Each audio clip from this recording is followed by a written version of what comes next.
한 주간 동안 잘 지내셨습니까? 자, 옆에 있는 형제 자매들하고 한번 인사합시다. 함께 예배하게 돼서 정말 기쁩니다. 이렇게 한번 함께 예배하게 되어서 정말 기쁩니다. 예, 옆에뿐만 아니고 앞뒤 좌우로도 한번 인사할까요?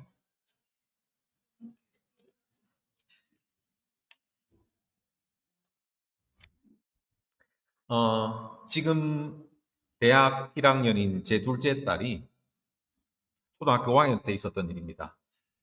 갑자기 자기는 한국 대학에 가지 않고 미국 대학에 가겠다. 이렇게 초등학교 5학년 때 얘기를 했습니다. 그래서 온 가족이 놀라서 갑자기 왜 그런 생각을 했느냐고 물었습니다. 저는 큰 나라에 가서 공부하고 큰 사람이 되어서 나라를 위해서 일하는 이런 인물이 되겠습니다. 이런 얘기라도 할 줄 알고 내심 기대를 했습니다. 하지만 대단한 이유가 있는가 싶었더니 기대와는 달리 그건 아니었습니다. 한국 대학 말고 미국 대학 가려는 유일한 이유는 자기는 수능 시험을 치고 싶지 않기 때문이라고 했습니다. 한국에 와서 수능 시험 치는 장면을 뉴스에서 보면서 그리고 언니가 수능 시험에 대해서 이야기하는 것을 들으면서 이 초등학교 5학년짜리가 벌써 이 수능 시험에 대해서 부담이 되었던 것 같습니다. 그래서 수능 시험을 치고 싶지 않기 때문에 한국 대학 말고 미국 대학에 가야 되겠다는 그런 얘기를 했습니다. 이야기를 제가 다 듣고 나서 제가 둘째 딸에게 이렇게 이야기했습니다. 얘야, 미국 대학에 들어가기 위해서도 시험을 쳐야 돼.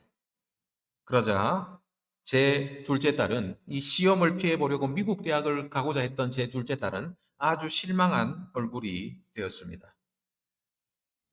여러분, 이런 상황을 두고 사자성어로 뭐라고 하는지 아십니까?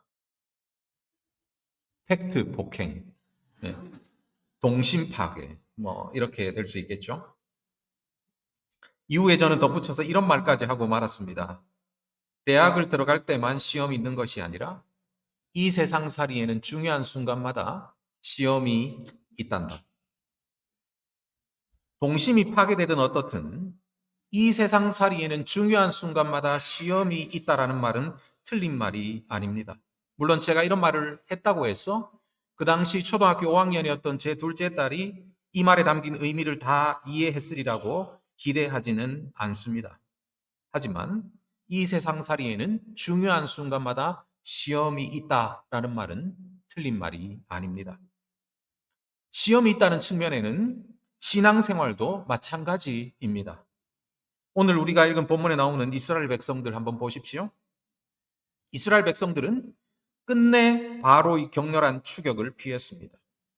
홍해에서 마침내 이집트의 모든 군사들을 다 따돌렸습니다. 그런데 홍해를 건너가서 그들이 들어갔던 곳이 도대체 어디입니까? 22절 보십시오. 22절은 이렇게 이야기하고 있습니다. 모세가 홍해에서 이스라엘을 인도하며 그들이 나와서 어디로 들어갔다고 얘기하고 있습니까? 수르 광야로 들어가서. 모세는 홍해를 지나서 수르 광야로 이스라엘 백성들을 인도했습니다. 이스라엘 백성들은 광야로 들어갔습니다. 우리가 알아야 될 것이 하나 있는데요. 가나안으로 들어가기 위해서 무조건 광야를 지나야 하는 것은 아니라는 사실입니다. 우리가 운전할 때 보통 내비게이션 이용해서 목적지까지 찾아갈 때가 많죠. 목적지를 찾으면 여러 가지 경로가 나옵니다. 이런 여러 경로 가운데 우리는 보통 어떤 경로를 선택합니까? 최단거리 혹은 최적길 이렇게 선택하겠죠. 하지만 모세는 가나안으로 가는 최적길을 선택하지 않았습니다. 가나안으로 갈 수 있는 길은 광야를 거쳐서 가는 이 길만 있는 것이 아니었습니다. 광야를 거치지 않고도 오히려 편하게 빠르게 갈 수 있는 다른 길이 있었습니다. 그러나 모세는 광야를 건너서 가는 이 길을 선택했습니다. 아니, 더 근본적으로 하나님께서는 이스라엘 백성들을 광야로 인도하셨습니다. 그러므로 이 광야라는 장소는 있어도 그만, 없어도 그만. 아니, 있으면 불편하고 없으면 더 좋고 이런 성질의 장소가 아닙니다. 이집트를 떠난 이스라엘 백성들이 가나안에 들어가기 전까지 꼭 필요한 장소가 바로 광야라는 장소입니다. 여러분, 광야가 도대체 어떤 곳입니까? 광야는 시원하게 뚫린 고속도로가 놓여 있는 곳이 아닙니다. 광야는 번쩍번쩍한 최신의 물건들이 쌓여 있는 쇼핑몰이 즐비한 그런 곳이 아닙니다. 광야는 사람들이 마음을 유쾌하게 하는 유흥거리가 가득한 그런 곳이 아닙니다. 오히려 광야는 뜨거운 곳이고, 오히려 물이 부족한 곳이고, 오히려 불편한 곳입니다. 그래서 사람들이 살거나 심지어 사람들이 걸어서 통과하기에도 몹시 어렵고 힘든 땅이 바로 광야입니다. 그러므로 광야에는 시험이 있을 수밖에 없습니다. 그런데 하나님께서는 이스라엘 백성들을 바로 이곳 광야로 인도하셨습니다. 형제 자매 여러분, 하나님의 자녀가 되면, 하나님 믿으면 모든 어려움과 모든 근심과 모든 걱정거리가 다 사라진다고 말하는 사람들의 달콤한 말을 믿으면 절대로 안 됩니다. 여러분, 이 말 듣기에도 좋죠? 받아들이기에도 좋습니다. 물론 말하기도 너무나 좋습니다. 하지만 이것은 진실이 아닙니다. 실제에 대한 설명이 아닙니다. 이런 것들만 약속하는 기독교가 있다면 그런 기독교는 참된 기독교가 아닙니다. 참된 기독교는 절대로 시험이 없는 신앙생활, 테스트가 없는 삶, 광야가 없는 인생을 약속하지 않습니다. 오히려 하나님께서는 이집트에서 구원해내신 당신의 백성들을 광야로 이끄십니다. 그리고 그 광야에서 그들을 시험하십니다. 25절 마지막 부분을 한번 보십시오. 25절 마지막 부분은 이렇게 이야기하고 있습니다. 거기서 여호와께서 그들을 위하여 법도와 율례를 정하시고 그들을 시험하실세. 거기서 여호와께서 그들을 위하여 시험하실세. 거기가 도대체 어디입니까? 바로 광야입니다. 하나님께서는 광야에서 당신의 백성들을 시험하십니다. 미국의 설교자 찰스 스윈돌은 자신의 젊은 시절 이야기를 이렇게 고백한 적이 있습니다. 신학교를 졸업할 무렵 그는 하나님께서 자신을 곧바로 사역의 길로 인도하실 거라고 굳게 믿었습니다. 그는 열심히 신학생 시절을 보냈고 스스로 자신이 있었습니다. 좋은 목회자가 될 준비를 이제 다 마쳤고 이제 교회에 가기만 하면 교인들이 자신의 사역에 찬사를 보낸 일만 남았다고 생각했습니다. 그러나 졸업을 앞두고 그는 자신의 기대와는 완전히 다른 경험을 했습니다. 모든 사역의 문이 막히는 경험을 했습니다. 원하던 교회에서는 연락이 오지 않았습니다. 사역의 기회는커녕 생활비조차 막막했습니다. 그는 이렇게 하나님께 불평했습니다. 하나님, 왜 저를 부르시고 나서 이렇게 내버려 두십니까? 도대체 제가 뭘 잘못했습니까? 우리도 스윈들처럼 부르짖을 때가 있죠. 하나님, 저를 왜 내버려 두십니까? 제가 도대체 무엇을 잘못했습니까? 하나님은 광야에서 당신의 백성들을 시험하십니다. 이스라엘 백성들을 광야로 인도하신 것처럼 하나님의 지혜는 우리를 시험 속으로 인도할 때가 있습니다. 그러면 도대체 왜 이렇게 하십니까? 하나님은 왜 이렇게 당신의 백성들을 광야로 인도하시고 그 광야에서 그들을 시험하십니까? 오늘 우리가 읽었던 본문 말씀은 하나님께서 왜 당신의 백성들을 광야로 인도하시고 그 광야에서 그들을 시험하시는지 그 이유를 우리에게 가르쳐 줍니다. 홍해를 지나 광야를 걷던 이스라엘 백성들이 드디어 오아시스를 만났습니다. 그들은 지금까지 광야길에서 사흘이나 걸었습니다. 하지만 사흘을 걷는 동안 물이라고 찾을 수가 없었습니다. 당연히 목이 말랐겠죠. 그런데 드디어 오아시스를 만난 것입니다. 하지만 안타깝게도 그 오아시스의 물은 쓴물이었습니다. 오늘 본문에 물이 쓰다라고 되어 있는 이 표현은 이 물이 사람들이 도저히 마시지 못할 정도의 물이다라는 의미입니다. 사람들이 아무리 목마르다고 해도 그 물은 마실 수가 없는 수준의 물이었다는 의미입니다. 그래서 이스라엘 백성들은 이 마시지 못하는 물이 있던 이 오아시스를 마라라고 불렀습니다. 마라라는 이 단어는 쓰다 혹은 쓴 것이라는 의미를 가지고 있습니다. 오늘 본문에 이 마라라는 단어가 나오는데요. 혹시 여러분 구약 성경에서 이 마라라는 단어가 출애굽기 말고 다른 성경이 나오는데 그 성경이 어디인지 혹시 아시는 분이 계십니까? 아, 예. 저 뒤에. 예? 룻기. 아, 예. 역시 목사님 아들입니다. 그렇죠? 예, 제가 상품으로 저와 함께 커피 한 잔 드실 수 있는 예, 상품권을 드리도록 하겠습니다. 예, 맞습니다. 룻기에 마라라는 단어가 나옵니다. 나오미가 두 아들과 함께 흉년을 피해서 이스라엘을 떠나서 모압으로 갔습니다. 흉년을 피해서 간 이 모압에서 나오미가 도대체 어떤 일을 당했습니까? 남편을 잃었습니다. 그리고 두 아들도 잃었습니다. 남편은 이 나오미는 자기가 잃을 수 있는 모든 것을 바로 이 모압에서 잃었습니다.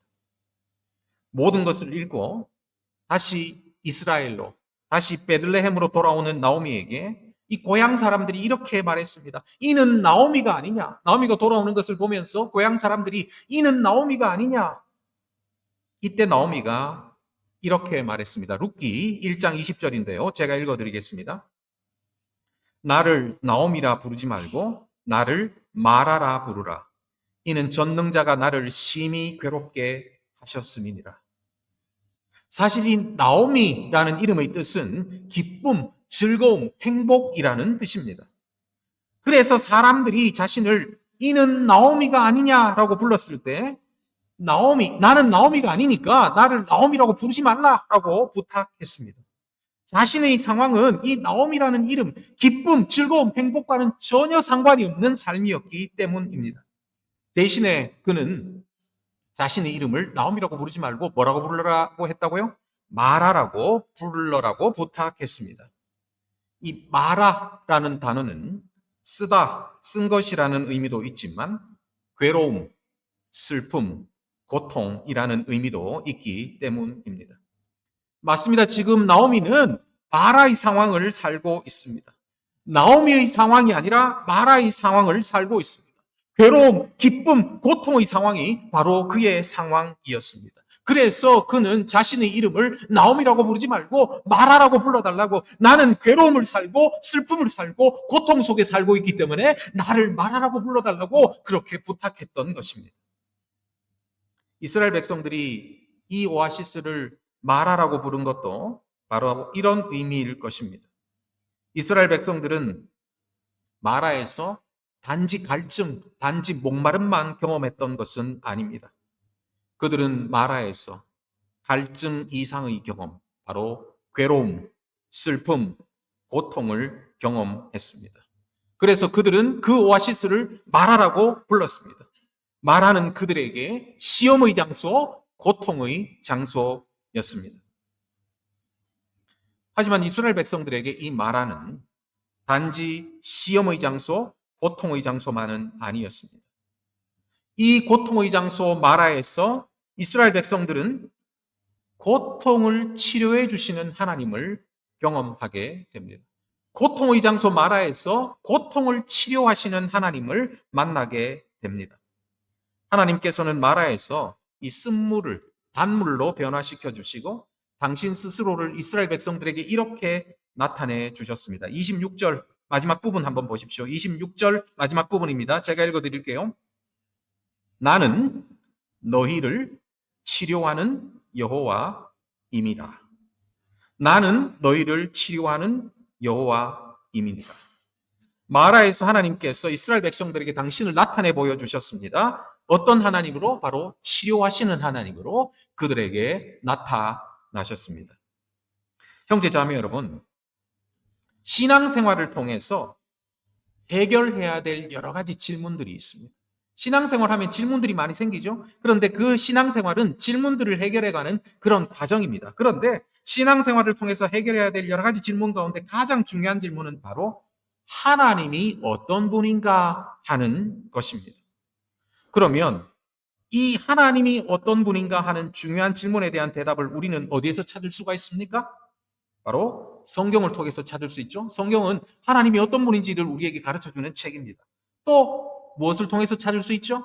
저를 포함한 설교자들이 설교를 통해서 찾을 수 있습니다. 설교는 다른 얘기하는 시간이 아니죠. 뭐 이 세상 어떻게 살아가는지, 어떻게 하면 우리가 더 잘 살아갈 수 있는지, 뭐 이런 얘기를 하는 것이 아니라 하나님이 어떤 분인지를 이야기하는 시간이 바로 설교 시간입니다. 그래서 우리는 성경을 통해서 수많은 기회 동안 성경을 읽으면서 하나님이 어떤 분인지를 읽고 봅니다. 그리고 설교자들이 설교를 통해서 하나님이 어떤 분인지에 대한 설교를 매주 듣습니다. 하지만 우리가 성경에서 설교자들에게서 수많은 정답, 하나님이 어떤 분인지에 대한 수많은 정답을 보고 듣고 읽고 하지만 왜 우리는 하나님을 여전히 잘 모르는 것 같다라는 생각이 들 때가 있습니까? 왜 하나님이 저기 멀리 계신 분 같은 그런 느낌이 들 때가 있습니까? 왜 우리는 종종 하나님이 나와 별로 상관없는 분 같이 그렇게 느껴질 때가 있습니까? 심지어 어떤 때는 하나님이 계시지 않는 것처럼 느껴질 때도 있습니까?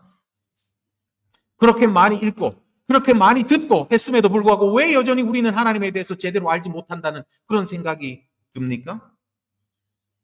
그것은 바로 성경이 말하는 그 정답을, 설교자가 말하는 그 정답을 내가 스스로 경험해 보지 못했기 때문입니다. 신학 교육을 마칠 무렵 하나님에 대해서는 더 많이 알게 되었지만 하나님을 사랑하는 마음은 오히려 처음 시작할 때보다 더 줄어든 것 같다고 말하는 신학생들이 종종 있습니다. 이와 같은 현상에 대해서 도널드 코건이라는 스코틀랜드 신학자가 이런 말을 했습니다. 머리에서 가슴으로 가는 길이야말로 우리가 아는 가장 멀고 힘겨운 길 중에 하나일지도 모른다. 머리에서 가슴으로 가는 길이야말로 우리가 아는 가장 멀고 힘겨운 길인지도 모른다. 신학교에서 하나님을 머리로는 배웠지만 그 머리로 배운 하나님을 가슴으로 만나지 못할 수도 있다는 그런 이야기이지요. 그러면 여러분, 이 머리에서 가슴으로 가는 길, 이 멀고 힘겨운 길의 이 간격을 우리는 어떻게 줄일 수가 있을까요? 바로 시험을 통해서 우리는 머리로부터 가슴으로 가는 길의 간격을 줄일 수 있습니다. 내가 영적으로 낙심했을 때에 비로소 나는 나의 영적인 낙심을 치료하는 하나님을 만날 수가 있습니다. 내가 감정적으로 탈진했을 때에 비로소 나의 감정을 치료하시는 하나님을 나는 만날 수가 있습니다. 내가 육신적인 건강을 잃었을 때에 비로소 나는 나의 육신을 치료하시는 하나님을 만날 수가 있습니다. 시험 중에서 진정으로 머리가 아니라 정말 가슴으로 우리 온몸과 우리 온 마음으로 치료하시는 하나님을 만나고 치료하시는 하나님을 경험하게 됩니다. 유명한 설교자 도널드 그레이 반하우스 목사는 이렇게 말했습니다. 눈물이 앞을 가릴 때 그럼에도 불구하고 우리가 하나님을 볼 수 있다는 것은 참으로 놀라운 일이다. 실제로 우리 눈물은 수정 같은 렌즈가 되어서 하나님을 더 크게 보여준다. 우리는 고난의 한가운데서 하나님의 크신 능력과 하나님의 따뜻한 사랑을 실제로 느낀다.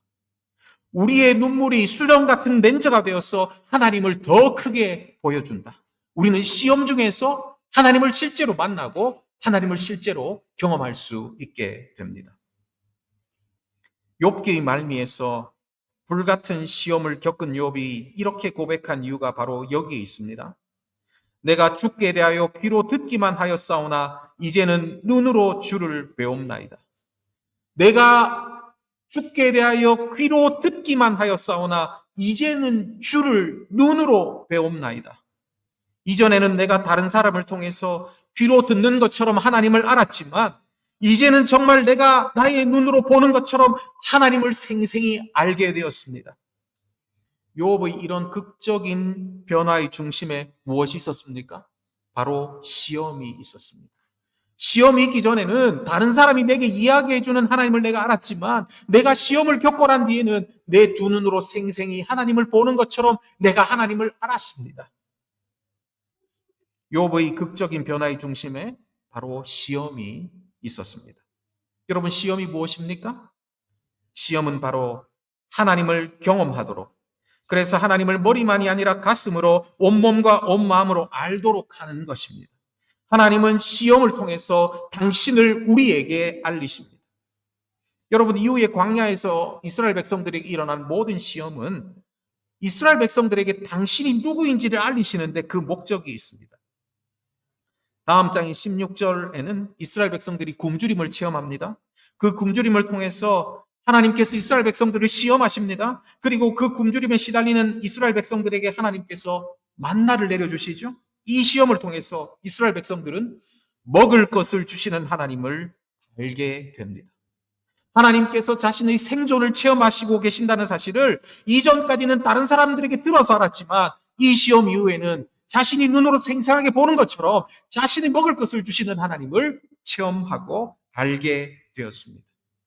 이스라엘 백성들이 당하는 시험에는 언제나 이런 패턴이 계속됩니다. 그들이 시험을 겪습니다. 그리고 그 시험을 통해서 하나님이 어떤 분인지를 깨닫게 됩니다. 하나님의 지혜는 하나님의 백성들이 하나님을 머리로만이 아니라 가슴으로, 온몸과 온마음으로 깨닫도록 하기 위해서 그들을 시험으로 인도하십니다.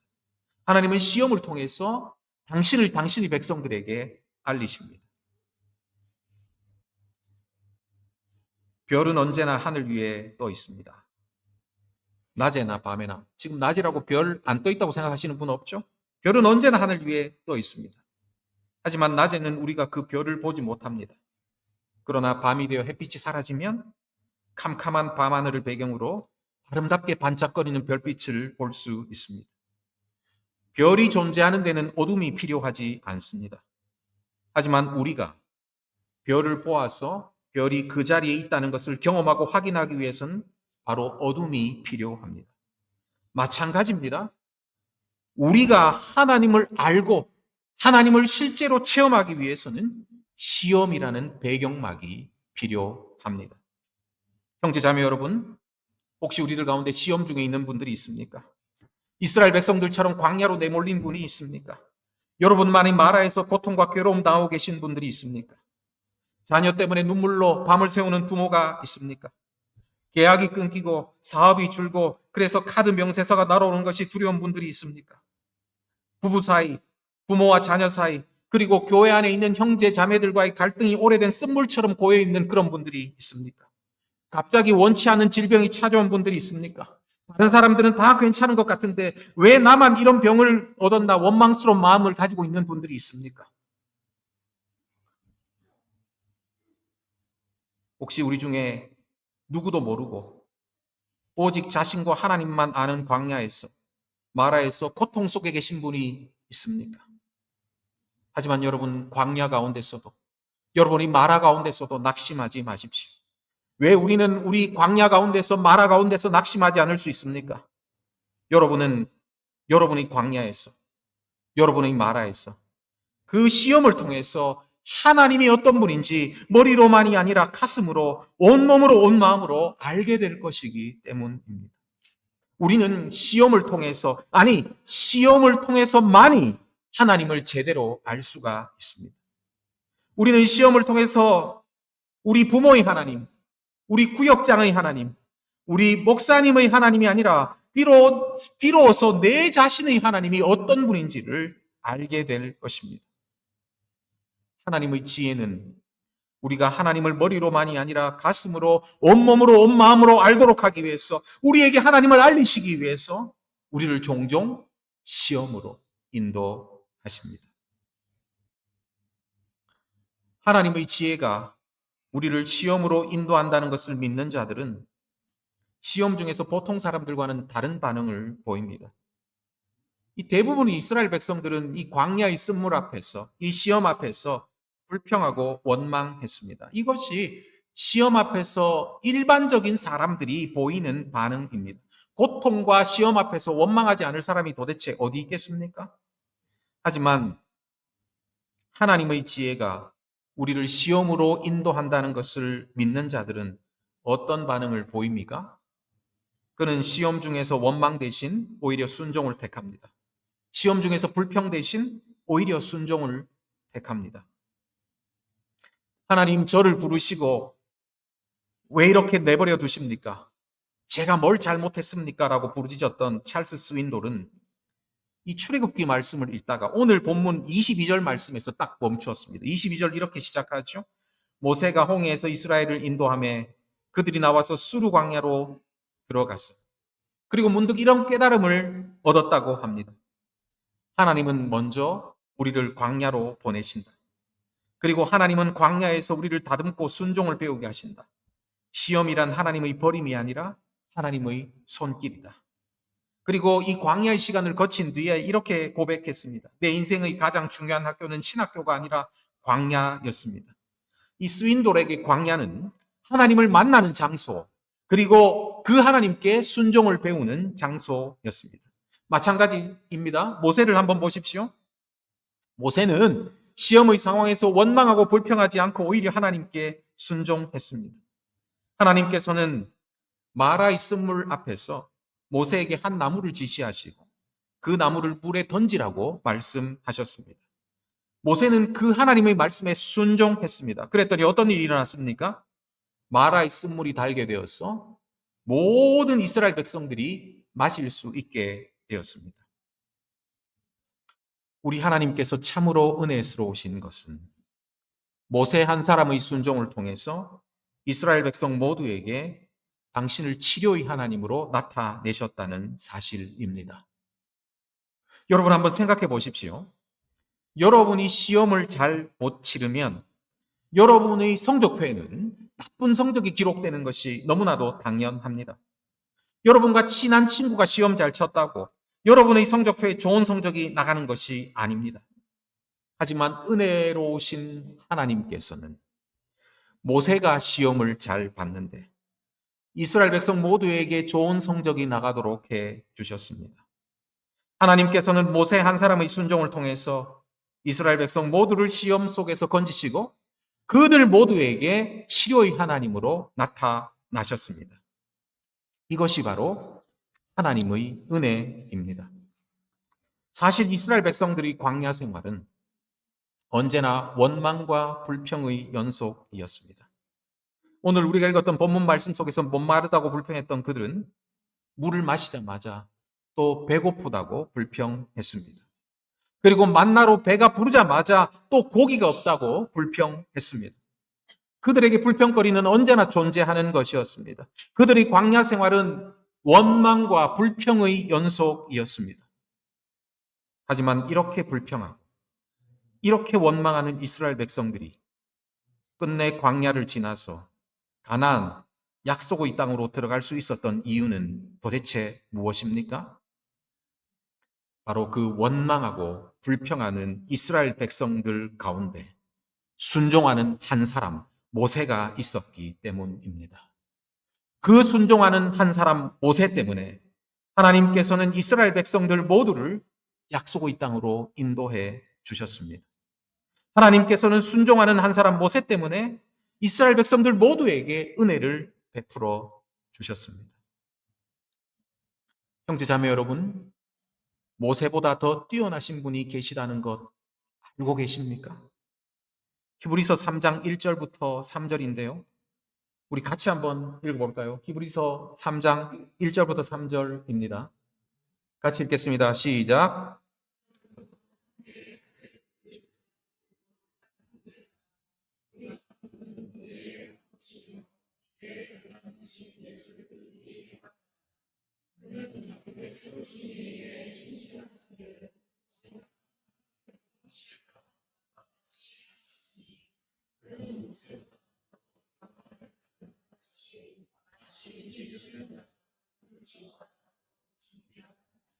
아멘. 그렇습니다. 모세가 집이라면 예수님은 집을 지으신 자이십니다. 모세는 피조물이지만 예수님은 창조주이십니다. 그러므로 예수님은 모세보다 훨씬 더 뛰어나신 분이십니다. 그런데 모세보다 훨씬 더 뛰어나신 이 예수님께서 우리의 사도가 되시고 우리의 대제사장이 되십니다. 그렇습니다. 우리에게는 예수님이 계십니다. 우리의 광야길에는, 우리의 시험 중에는 모세보다 더 뛰어나신 예수님이 계십니다. 이스라엘의 광야길에 모세가 있었다면 우리의 광야길에는 예수님이 계십니다. 이것이 바로 복음입니다. 사실 우리들 중에 어떤 사람이 우리 앞에 펼쳐진 이 광야길을 모두 완벽하게 헤쳐나갈 수가 있겠습니까? 우리 중에 어떤 사람이 우리에게 주어지는 이 시험을 모두 완벽하게 통과할 수가 있겠습니까? 우리는 성경을 읽다가 시험 앞에서 불평하고 원망하는 이스라엘 백성들을 종종 손가락질합니다. 어떻게 저럴 수가 있을까? 어떻게 방금 하나님의 크신 능력을 체험하고도 어떻게 저렇게 빨리 원망할 수가 있을까? 어떻게 저럴 수가 있을까? 그러나 솔직히 말하면 우리도 이스라엘 백성들처럼 시험 앞에서 쉽게 낙심하는 사람들입니다. 시험 앞에서 넘어지기를 잘하는 약한 사람들입니다. 심지어 하나님께 원망하고 불평하기를 즐겨하는 악한 사람들입니다. 우리 이 수준을 우리가 너무나도 잘 알고 있습니다.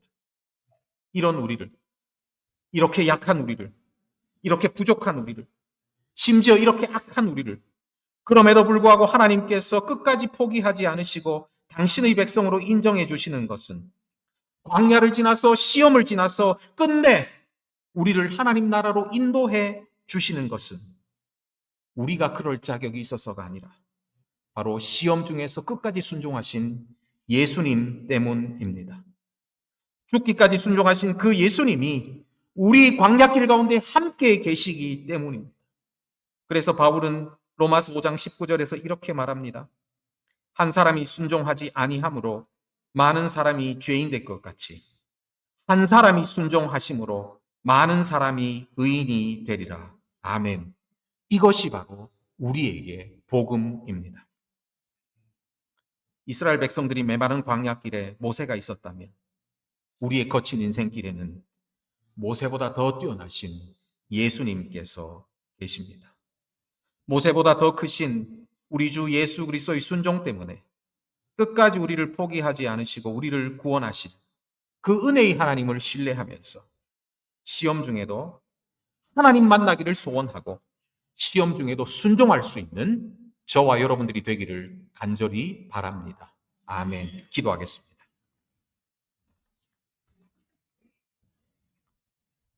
하나님을 더 잘 알도록 하기 위해서 종종 우리를 거친 광야로 인도하시는 하나님 아버지, 하나님의 이 크신 지혜를 찬양합니다. 하나님의 무한한 지혜를 신뢰하면서 광야 속에서도 순종하는 저희들 될 수 있도록 인도하여 주시옵소서. 그래서 그 광야에서 우리를 구원하시는 하나님을 온몸과 온마음으로 만나는 저희들 다 될 수 있도록 주님께서 역사하여 주시옵소서. 부족한 저희들이 혹 순종하지 못할 때라도 죽기까지 순종하신 우리 주 예수 그리스도로 말미암아 은혜로우신 하나님께서 우리를 끝까지 포기하지 않으실 것을, 그래서 끝내 우리를 하나님 나라로 인도해 주실 것을 신뢰하는, 주님을 신뢰하는 저희들 될 수 있도록 주님께서 역사하여 주시옵소서. 이 모든 말씀 우리 주 예수님 이름으로 기도드리옵나이다. 아멘.